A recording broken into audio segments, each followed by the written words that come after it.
Hey Nikki, episode 3. Here we are again. Yeah, and we're after round number 2.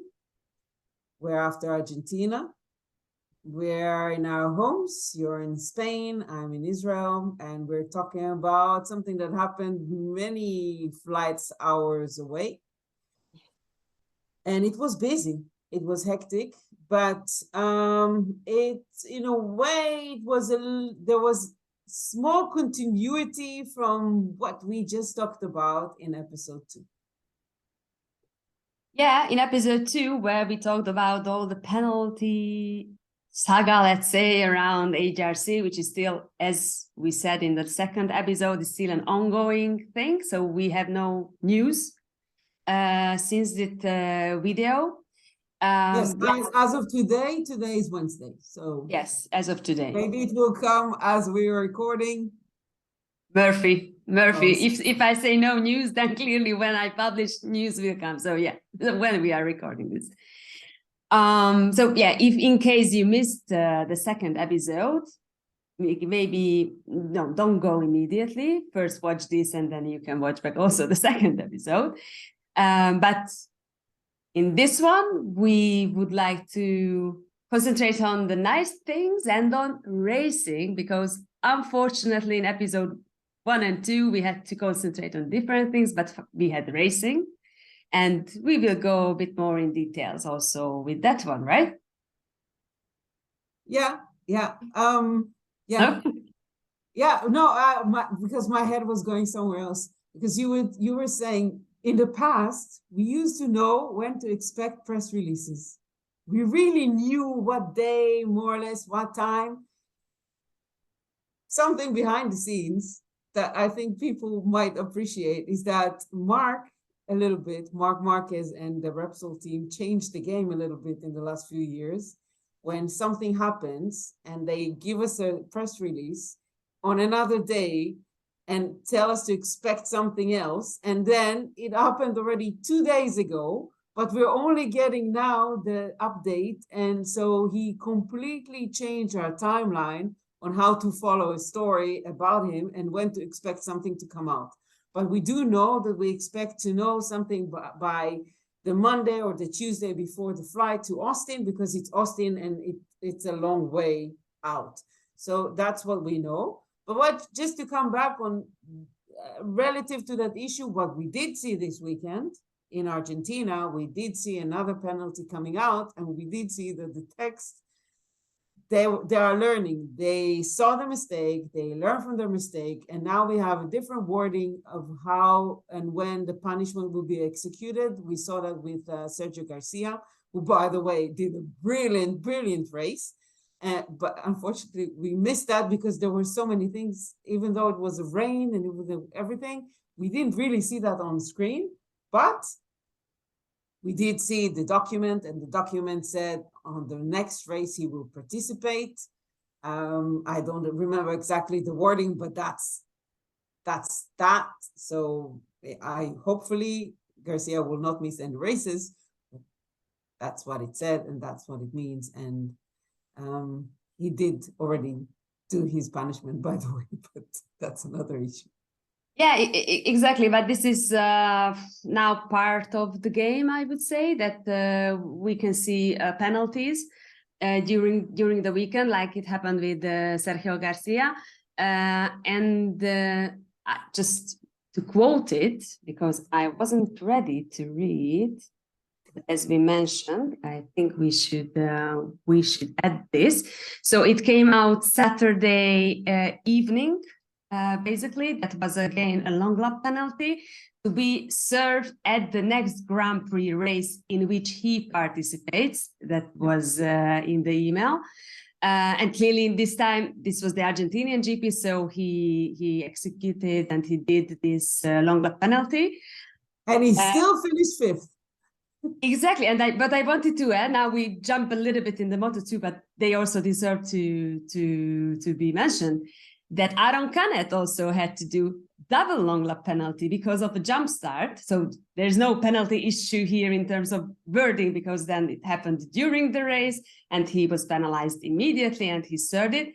And what the race also Argentina did. So that was awesome. I think what the guys did with after three Yeah, it has a lot to penalties do altogether. also with the rain and the gaps that opened, but Of both course. riders did an awesome job, really an awesome job, because we know also that their mind goes everywhere when they have to do penalties, and there's a lot of risk when they have to go outside the track to the penalty line when it's raining and dirty, and so there's so many issues. But we'll put that aside. We just, when credit is due, and we saw the stewards are learning from that. We're still waiting to hear what's coming with Marc, as we said. We also saw an issue and an argument again with punishments. This will not rest by the riders. Some of the riders were very, very clear of their thoughts and how they feel, and the wording they used was not light and understanding, because more was expected from the steward panel after especially the MotoGP race and also the Moto3 race. And the critical person here was actually the, let's say, the victim in a way of the Taka move, Fabio Quartararo. So this will not rest. This will not rest, and I'm sure the Austin pre-race safety meeting on Friday will be loud. Yeah, as we said, and basically as also the riders mentioned, I think during the Thursday press conference, the pre-event press conference, they said that yes, they understand also that the MotoGP steward panels, they don't have an easy job with all the penalties and to judge the situation.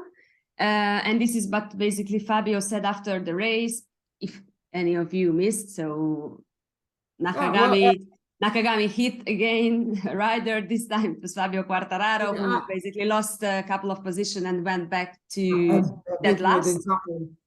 Yeah, it was a little bit more than couple positions. And also we're talking about a rider who made mistakes before, and when we're talking about MotoGP, there's a lot of experience there, a lot of experience. And I heard somebody explain that it might be something to do with intention or not intention. That's a little bit weird for me to hear that, but we are waiting for more clarification, and I think this will not rest. So we'll come back to that every once in a while, but let's talk about other things a little bit. But one additional thing, as we already mentioned, the Moto2 race, which was shortened to 14 laps from 21, because for the Moto2 class, basically the race was the first session during the weekend under wet conditions. So clearly because of their safety, they needed to get some time to test the track, which this time meant that the pit lane was open for 10 minutes and they could do more laps. Every time when such a thing happens, every time they have to pass through the pit lane, clearly respecting the speed limit. But that was their only occasion to test a little bit the racetrack under wet conditions. So that's why the race was shortened. Let's wait and see, in my opinion, the next, I don't know, maybe 1-2 rounds, whether we will see an adjustment again with the schedule and maybe the Moto3 and the Moto2 warm-up come back. I don't know. It just... Yeah. A lot of team managers already mentioned it during the first 2 rounds. So let's wait and see, because some adjustment basically we already could see. Because with the sprint, I wanted to say sprint races, but with the sprint arriving, clearly Dorna now needs to understand a couple of things with the schedule and how much things the riders have to do, for example, during a weekend with media or with the fans. Well, they already did changes for Argentina. There were already media sessions cut short on Saturday for the riders, especially the ones that are on the front row in qualifying. There were a few changes cut, but also Dorna said it from the start, we need time to understand how the schedule works.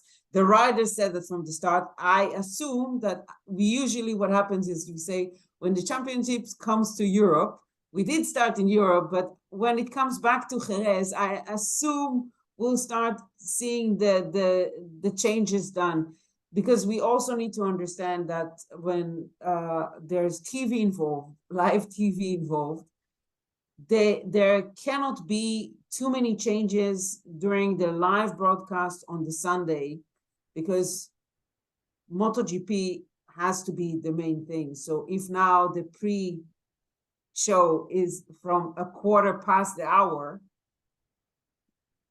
they need to adjust it also and to understand that. So, and how it works, and to make sure that it starts on time, because that's part of their issue. So we need to see how they change, what they can change. They need to try to make, the riders said that it's a little bit too hectic for them. They don't have enough clear time, though they do seem to enjoy that bus. Well, yes, look happy. I don't know. They look happy. They seem to enjoy it. They do like to meet the fans. They do like to talk that part to for sure. That part for sure. I have no doubt. I have no doubt. So it gives them the opportunity to do that. It gives them the opportunity to well, some of them also like the attention, to get the attention. It's, you know, some of them don't like that at all, by the way. And you know that. Some of them like to be quiet. Some of them don't like to talk too much before races, don't like to see people. I can understand that. As an introvert, I can relate completely to that. You should see me before I start a broadcast, but it's something that they need to get used to, and it's something that Dorna needs to find the best way, so their head is where it needs to be. I'm curious to see the next vehicle they will use for the riders parade at Austin at Dakota. So let's wait and see. But let's talk about the race itself and the MotoGP race. Yes. So yeah, it wasn't an easy weekend, but this time the weather came and became a really important part. I have to say that looks like the track itself was in much better condition than in the past, already during the first practice day. A lot of riders mentioned that they saw the cleaning going on Thursday. So yes, there was some dust, but much less, I think, than in the previous years. So I think that was already a good start. Yet the grip level was lower than, for example, in Portimao, which already changed the positions and the ranking of the riders. Yeah, and but they know that it's going to be low grip. They expect that. There are a few bumps also that they should be altered and should be fixed. They were mentioning that quite a lot. Actually, bumps that actually changed the riding line. And so that's another issue. But the track was trying to help them and make it cleaner as possible. We also need to remember that the schedule is a little bit different also with the Moto2. So that also, they need to get used to that also, because the grip is different. But I think it's a wonderful track, actually. It's a very good track. It's a fast track. It's an interesting track, and it has a lot of passes and a lot of places to do that and do that cleanly. That's why we also saw, I think the sprint race was looked less like a bumper ride in the beginning than, and probably they're also learning how to deal with that. But it's because we saw that process also with the Moto.E, by the way, the same process, how they started in the beginning, and it evolves because the rider learn how to deal with the situation, because they have to be able to adapt. Yeah, I think let's wait and see, and maybe, I don't know, at the end of the season now we can understand better how at the end we only passed 2 rounds from yes, but I think also, for example, the sprint and the intensity of the sprint and or intensity of the first laps in general, not just the sprint but the Sunday race as well, it will be different racetrack by racetrack. So that's why I'm telling you that, yeah, let's wait the season and then we can judge how this sprint craziness evolved or not, or, you know, because still we have riders who enter the track for victory, then we will see actions and fights. And so that's completely normal, but of course they need to find the level to being aggressive, how much to being aggressive and stuff like that. So yeah, back to the grip level.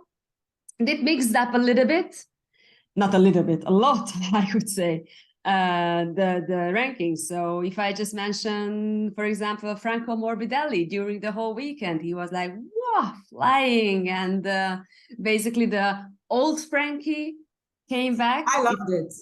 Yes. I don't know about you. I'm sure you did. I loved it. We saw Frankie for so many, since that crash and injury with his knee. We saw him deflated. We saw him a little bit lost. It felt like he was lost sometimes. I know that part of the situation was he wasn't happy to talk to the media. I can also understand that, because again and again, so what's going on, and he doesn't have the answers. And that's the worst part for a rider, not to understand why the problem is there and how to fix the problem. And to see him doing well is wonderful, but we have to also understand that part of the success was that he put his foot down and he said, okay, no more testing, no more trying out stuff. I need to concentrate on the package that I have to get out of it the best that I can. We know that he loves Argentina. We know that he's good in tracks that don't have grip, but there was also something else there that we saw with Pecco, for example, last year when things started to change. Yeah, I think let's wait and see for Austin and the next rounds with Frankie. I'm sure that the low grip level was a kind of a help for him, let's say, because as you also mentioned already in the past, he was fast with the low grip level. On the other hand, and on the other side of the really same box, Fabio Quartararo suffered during the whole weekend with dry and mixed condition. That's a long story again with Fabio and with Yamaha. But then during the race, when it was completely wet, the comeback he did after the collision with Taka, that was something awesome in my opinion. Yeah, we saw him come from position 16 to 7, and after a few seasons that we usually saw him get stuck if he lost positions. And that was great to see. They did do some changes. They did manage to find something. And it was good to see. He still thinks that if that incident did not happen, he would have been in the top 5. He's not even mentioning the podium position. He's mentioning top 5. But he is a little bit oblivious about he cannot be really happy about the situation, but he does see the positivity in it because it does give some hope. Yeah, after all, he did a good race, and I think the wet condition helped him. So with dry or mixed condition, it could have been a completely different story. Again, I think it's years that we are talking about the mechanical grip. It's something really, really important and something that Yamaha is still suffering with.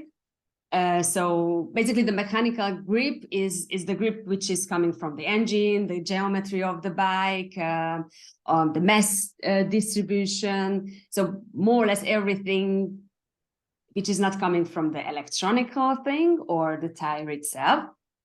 So this is a subject where Yamaha is still suffering. But on the other hand, we have a manufacturer, Aprilia, who is really, really good with the mechanical grip, and they did already awesome during the first day and the practices, but then during the sprint and then during the race, Sunday race with the wet condition, they disappeared. Yeah, they disappeared. Raul was a bit more annoyed than the rest, let's put it this way, because he said he couldn't accelerate. The factory riders were a little bit less critical, though Alish said it was his worst race. That's what he said. He said it was his worst race. That's the words he used. And they need to figure it out. They need to understand what's going on, because the three riders of Aprilia, after what happened here last year, and after the way we saw Maverick start the weekend, that was really, really disappointing to see, and surprising in a way. Yeah, Aleš mentioned that during the race, basically he had no grip. He couldn't accelerate at all, just spinning. He had to change gears like 1,000 RPM earlier than normally he does, and then he gets lights, that now this is the perfect time to change gear. So yeah, he was really disappointed. And one thing to add here, I think that looked like he had a problem also with the visor and fog during the race. He said he no. wasn't the only one during Sunday. There was also Jake Dixon that had an issue. He took it on himself. I think Rins also had an issue. Yeah, Rins had an issue, but Aleš said that basically it was not the fog, it was more the dust and the spray coming from the other riders in front. And he said that more or less everyone. That's why we need to add another star next to what Fabio did, because to pass so many riders when you cannot see almost anything, and that's why we need to add another star next to two more riders, I think, that did awesome during the race. We'll talk about them. One of them, we'll come back to him probably during the season, Augusto Fernandez, who did wonderful for a rookie. The fight he gave there, chapeau. And of course, Zarco. Yeah, Johan Zarco again under bad condition. It was funny because I just did some research before recording this, and I found one of my old articles, I think from 2020 or whatever it was, again about the wet race and how Jack Miller and Johan Zarco being awesome. So it's something that it's not new from Johan, but again, the last 5 laps during the Sunday race, what he did, like half a second faster than anyone on track, basically. That was something, yeah, really speech. I was speechless, basically.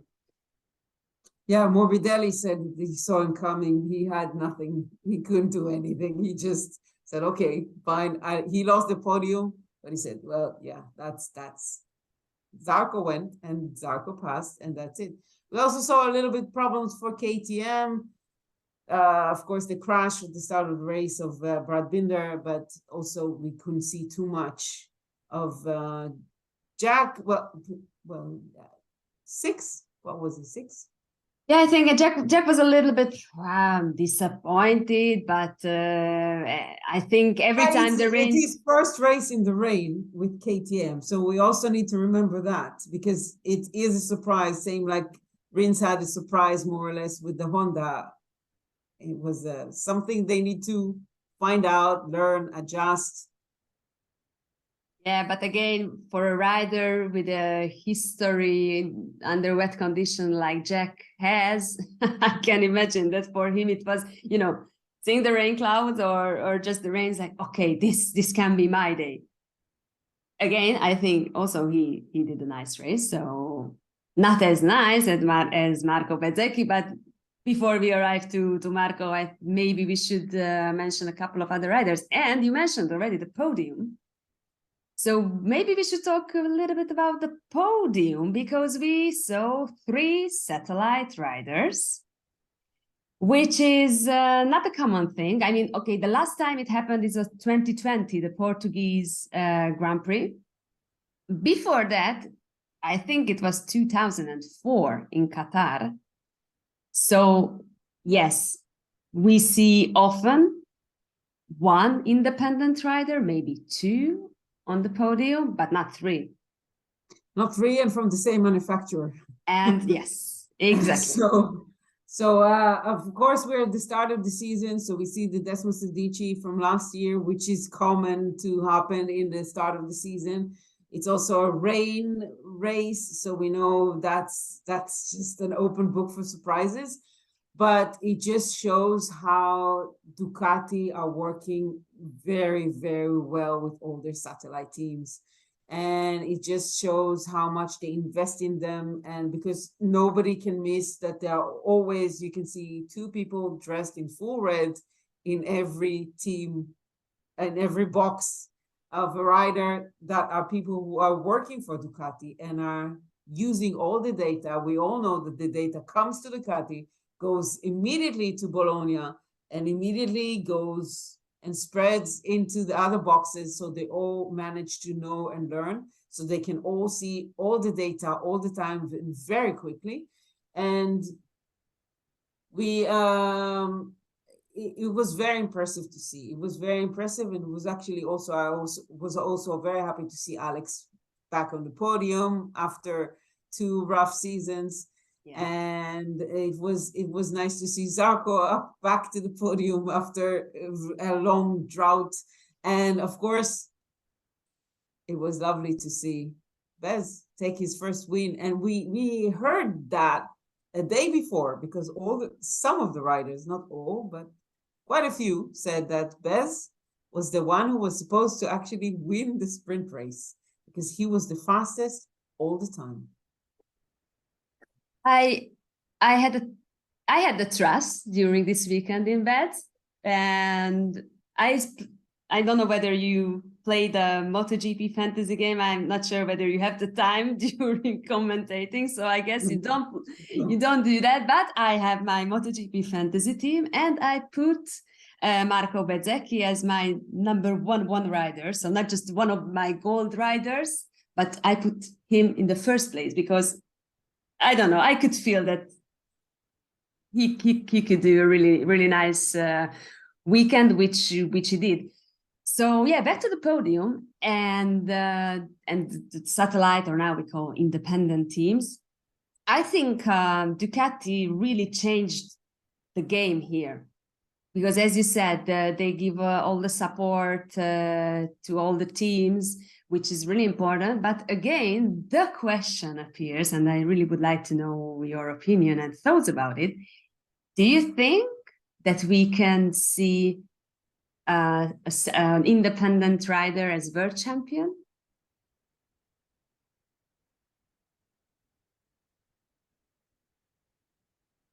Anyone who is listening now and not watching the YouTube, Tammy is still here, but I made...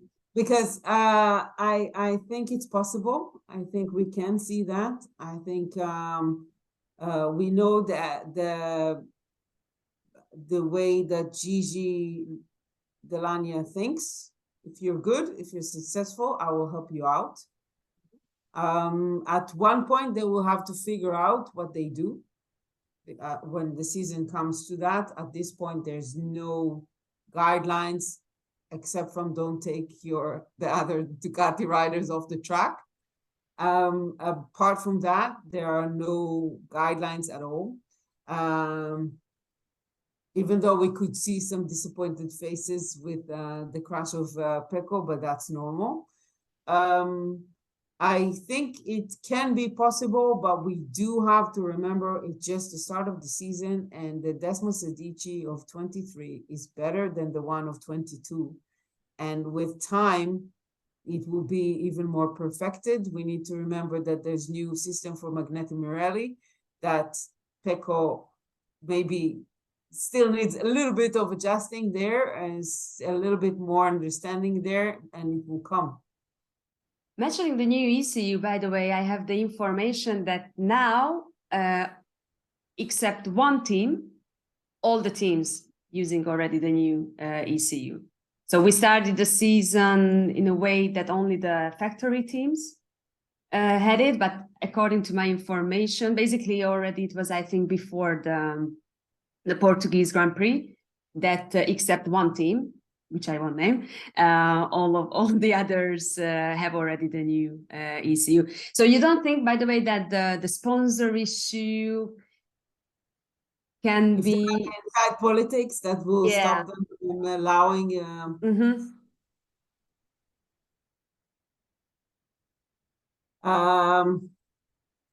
this is politics and this is agreements, and it depends who's more stronger. It's their internal thing. It depends who's more because to clarify what you meant here, a factory team is a factory team, and they're supposed to be the number one team in the paddock from that specific manufacturer. So if their satellite teams are more successful, then it can be an issue for their main sponsors. It can be an issue for their development and actually their name, let's say. So, but at the same time, they also have agreements with these teams. So they cannot falter or harm, let's say harm is a harsh word, but you know,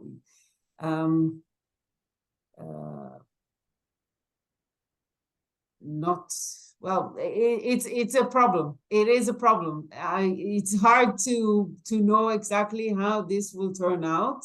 We know the official response, and we sense sometimes that there is an issue there, and it's normal to have an issue there. Let's wait and see, because we have still a lot of races ahead of us. So let's wait a bit and see whether this issue will be there or not. What we could see that Pecco Bagnaia made a mistake, crashing. He says he still doesn't understand what happened, but he made a mistake. And he was really upset. We could see it. But I think this Pecco and this mistake on a wet was different that we could see from him in the past. I mean, he was in second position now. He was fighting with Alex Marquez, who also, by the way, did an awesome job and race. So I think this was a different crash from Pecco, and on a wet, it can happen really easily. Also, Beds basically lost the front, and he said that he was really scared. He used a different word, but he was scared to crash. So yes, this is a long season, and that's why after the first round, also Pecco said to everyone, yes, let's wait and see. And yes, now it's second round, Marc is not here, Enea is not here. By the way, basically, maybe this was also a bit of a disadvantage for Pecco during the weekend, not having a teammate. I don't think so. No, you don't think so? Okay. No, because they have so many Ducati riders, and so I don't think it was a disadvantage. And I think he more or less he works alone, same as when we asked him last year about the departure of Miller. He was upset about it, but he said that it doesn't affect him so much. The thing to remember also about Pecco's crash is that he was angry with himself because he said that he's coming as a Pecco that doesn't make mistakes, and he made a mistake already in the second round. So that's why he was upset. And because also the day before, he decided to calm down during the sprint race and not to take too many risks. And then comes the real race. And at that one, he finished low to get enough points. And here he got no points at all. So he was a little bit upset with himself, but we saw what happened after Sachsenring last year. He'll calm down and come back new. So before we stop, because before we finish this episode, clearly we didn't forget the winner, Marco Bezzecchi, and maybe Tammy can just add a couple of thoughts before we close this episode, because in the next one, we would like to analyze a bit more the success of Marco Bezzecchi, but not just him. Yeah, we'll just give a shout out to Bez, and maybe we'll talk about him a little bit more in the start of the fourth episode. Yes. Because Bez is is something to look at. And it's somebody that we need to appreciate him. And as a rider, as a person, as a personality, and it's impossible not to love him. I completely agree. So I think that was a good sentence to close our third episode of this vlog and podcast and whatever it is. And really, really soon, in 2 days maybe, I think, we come back with our fourth episode, which will start with Marco Bezzecchi and the huge team behind. We are 46 and some others. Okay. Yes. Okay. So thanks for being with us this time as well, and see you and hear us really, really soon. Bye.